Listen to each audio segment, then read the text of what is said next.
Here's the truth that nobody likes to tell you. The players who stand out when college coaches aren't watching aren't always the most talented. They're the ones that know how to lock in, stay calm, and most importantly, confident under pressure. In this video, I'm going to give you the 3 mental strategies that I would use to start playing your best when it matters the most. And before we dive in, if you want to work one-on-one with me inside my Mendoza Baseball Academy, by the way, I have 7 years of professional baseball experience under my belt. I also played 3 years at the D1 level at NC State. So if that interests you, go down below in the description. You'll work one-on-one with me, personalized instruction.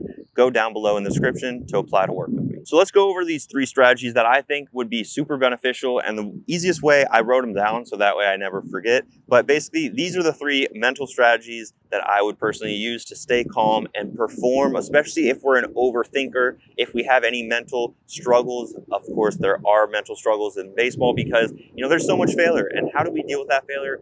Typically, that's something that you learn through experience, and that's something that I have throughout my 7 years of pro ball. So number 1, and probably the most important one, is controlling our breath, guys. If we just continue to let our heartbeat just pump, and beat, this is always going to lead us to overthinking and just basically overstimulating ourselves, right? We're going to have so many thoughts, and we're not going to be able to calm down. And ultimately, when you're in the batter's box, for example, or maybe if you're on the mound, when we're starting to overthink, typically it's because we can start feeling our heart beat, and it feels like it's pumping out of our chest.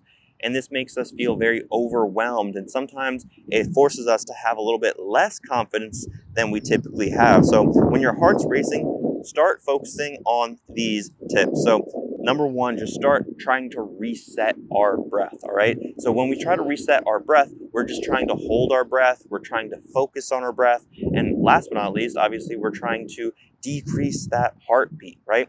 If our heart rate is way too high, we're going to continue to have that stress. We're going to have that anxiety. We're going to overthink when we're in the box, and we're not going to be able to focus on performing or to focus on what our hitting approach should technically be. So these are some things as far as like you can do, square breathing. So basically where you inhale for 4 seconds, you hold for 4 seconds, you exhale for 4 seconds, and then you hold for 4 seconds. And this is a really quick and easy way. I believe the Navy SEALs that were mental strength coaches for the St. Louis Cardinals and San Diego Padres, they taught us this box breathing method. And it's one of the most effective ways to start calming our heart rate as quickly as possible whenever there's, times of stress. So that was actually a pretty cool thing. Throughout my 7 years of pro ball, I learned from these mental strength coaches who were Navy SEALs, who were ex-Navy SEALs. So I got to learn directly from these guys, and they have a ton of knowledge, they have a ton of experiences, and these were just some things that they let us know, and that's why I wanted to share them with you here on this YouTube video. Strategy number 2, we need to start focusing on what we can control. So you can't always control who's watching or what they think, but you can control your attitude and your effort. So this is where it's really important to make sure that we stay mentally locked in for what matters the most. Hustle after every ball. Let's say you're an outfielder and the pitcher just keeps giving up doubles after doubles and you're winded. Go after those balls. Go after them. Make sure you're cutting them off. Make sure that you're showing good effort. Make sure that you also stick to your routines and stay positive no matter what, because these are the things that we can control. There's controllables and then there's uncontrollables. The uncontrollables are, you're the pitcher and your shortstop boots a ball and, makes an error and you have to deal with the runner on first now. Or, let's say you strike out a batter, but you have a really bad catcher and it's a drop third strike. And let's say the batter reaches first and now you have to strike out 4 guys in an inning, right? I just had a call where a parent told me that, hey, my player's so good, he typically has to strike out 4 batters every inning because the catcher's not so good, right?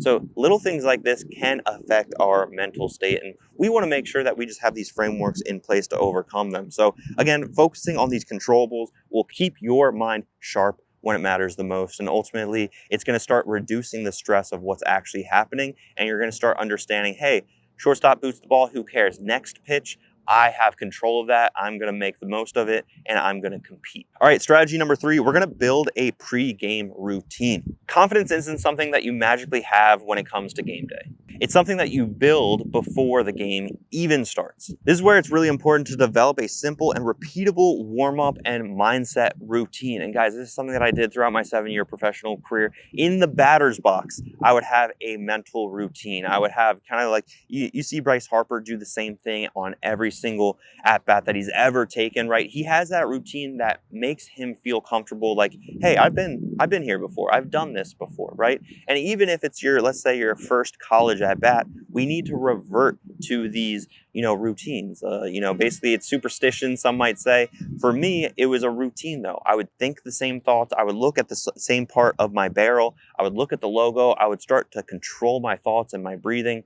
But then most importantly, that was just in the batter's box. What about the other parts of the game? Well, on the bench, I would think about the same things as far as how other players are being attacked, as far as if they're similar to me, as far as hitting style. If I was on the on-deck circle, I would have the same routine. If I was in the hole, I would have the same routine as far as getting ready, as far as the position in the dugout that I like to stand. These are all things that, without a doubt, I would do to prepare myself, and these are the routines that you ultimately need to start building upon to make sure that you feel that confidence, you feel that understanding that you have been here before, because that confidence goes a long way. Here's what a lot of players just simply do not realize. The mental game has so much impact on your performance out there between the lines. The right mindset turns pressure into opportunity and confidence into performance. If you or your son is ready to take his game to the next level, develop his skills, get seen by college coaches, and have a real shot at playing college baseball, go down below in the description to apply to work one-on-one with me inside my Mendoza Baseball Academy, where you can start learning about what the triple play is and how much impact it can make in your son's journey.